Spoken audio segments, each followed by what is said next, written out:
صاحب ایک یہ بھی بتائے گا کہ پھر علی امین گنڈا پور صاحب کو نامنیٹ کیا گیا ہے بطور سی ایم خیبر پختونخوا. پہلے ہی سوال اٹھ رہا تھا کہ آپ جیسے رہنما ہوں، چلیں آپ تو مرکز کی سیاست کرتے ہیں، مگر آپ کو ایم پی اے بنایا جاتا، یا پھر عاطف خان ہو انہیں بھی ایم این اے کا ٹکٹ دے دیا گیا، شہرام ترقی وہ بھی.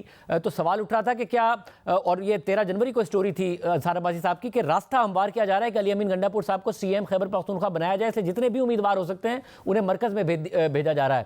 مگر ساتھ میں اب ظاہر جو آپ کی پارٹی کے حالات ہیں یہ انڈرسٹینڈ کیا جا سکتا ہے کہ عمران خان صاحب کو لائلٹی کی بہت زیادہ ضرورت ہے، کہ ایک وفادار کارکن ہو جو کہ ان کا چیف منسٹر ہو.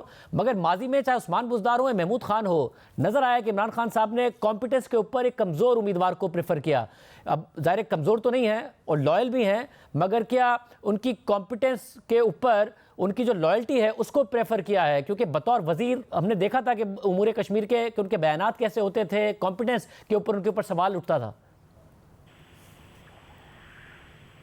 میرے خیال میں پچھلے 5-6 مہینوں میں انہوں نے پختونخوا میں پارٹی کو بڑا اچھا چلایا ہے. صدر ہیں جماعت کے، اور باوجود اس کے کہ لوگوں میں بڑا غصہ تھا، لوگوں میں بہت جوش ہے اور وہ کسی بھی حد تک جانے کے لیے تیار ہیں. انہوں نے لوگوں کے جذبات کو کنٹرول میں رکھا، پارٹی کو زندہ بھی رکھا، لیکن کوئی دوسرا 9 مئی نہیں ہونے دیا.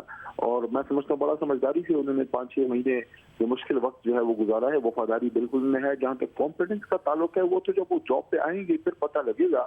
ایز اے وزیر انہوں نے پختونخوا میں 5 سال کام کیا ہے اور مرکز میں 4.25 سال، جس میں ان کے کریڈٹ پہ کشمیر میں حکومت بنانا اور گلگت بلتستان میں مشکل حالات میں الیکشن جیت کر حکومت بنانا.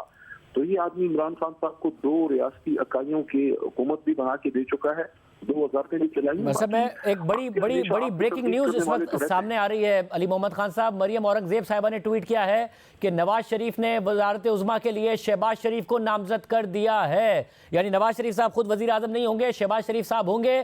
کیا آپ ان کی نامزدگی اور پھر ظاہر ہے ان کے منتخب ہونے میں رکاوٹ ڈال پائے گی تحریک انصاف، یا اس وقت ایک سیدھا راستہ ہے شہباز شریف صاحب کے لیے ایک دفعہ پھر ملک کا وزیر اعظم بننے کا؟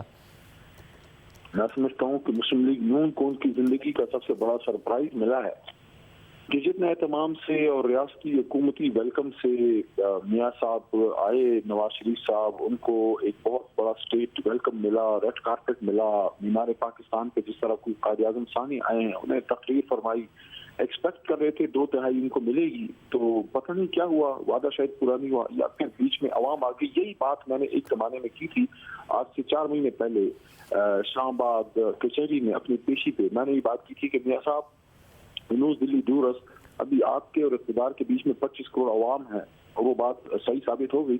تو اگر شہباز شریف صاحب سے ہی چلانا ہے تو 2 سال میں پاکستان کی کم میں کوشش کر رہا ہوں کہ نون لیگ کا موقف معلوم کرے کہ کیا ہوا ہے. مگر میں آپ سے بھی جاننا چاہوں گا علی محمد خان صاحب کے جو علی امین گنڈا پور کو جب آپ وزارت اعلیٰ دیتے ہیں تو کیا میسج عمران خان صاحب کے طرف سے کنفرنٹیشن کا ہے کہ ایک ایسا وزیر اعلیٰ ہوگا جو وفاق سے اداروں سے کنفرنٹیشن کرے گا، وہاں کی حکومت باقاعدہ طور پر کنفرنٹیشن میں ہوگی وفاقی حکومت کے ساتھ؟ نہیں، پاورفل وزیر اعلیٰ ضرور ہوں گے. ایک نڈر بہادر جیدار آدمی ہے، لیکن وہ سمجھدار بھی ہے ساتھ میں، اور ہمیں اس کا احساس ہے کہ پاکستان اس وقت کنفرنٹیشن کا متحمل نہیں ہے. کوئی بھی ریاستی اکائی وفاق کے خلاف استعمال کرنا بہت ہی غلط عمل ہوگا.